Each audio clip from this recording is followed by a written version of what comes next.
Gaur hasi behar dugun proiektu berria 1001 gehiago deitzen da. Bertan, arabiarren kultura, bizimodura hurbilduko gara. Gai honetan, ezagutu behar dugun lehenengo gauza, Arabiar penintsularen kokapena da. Arabia, edora Arabiar penintsula, Asia hego-mendebaldeko penintsula da, 3 itsasoen artean kokatua. Pertsiar golkoa, Indiako ozeanoa eta itsaso gorrien artean. Bertako klima desertikoa da, hau da, guztiz lehorra. Eta Arabiar penintsulako herrialdeak hurrengo hauek dira. Saudi Arabia, Yemen, Oman, Arabiar Emirerri Batuak, Katar, Bahrain eta Kuwait.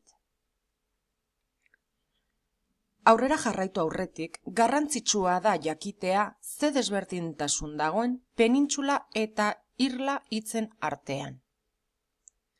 Penintsula edo erdiuhartea alde batetik izan ezik, urez inguratutako lurraldea da.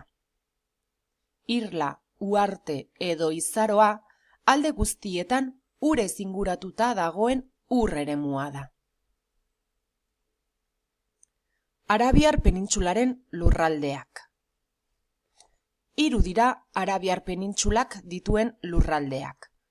Lehenengoa, area fineko basamortua da. Beduinoak bizi zirenan, artzaintzatik eta merkataritzatik ateratzen zuten bizimodua.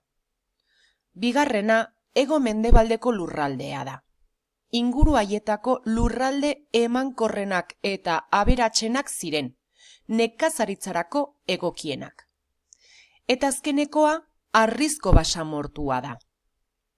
Bertako biztanle gehienak judu jatorrizkoak ziren, haien jarduera nagusia ere merkataritza zen.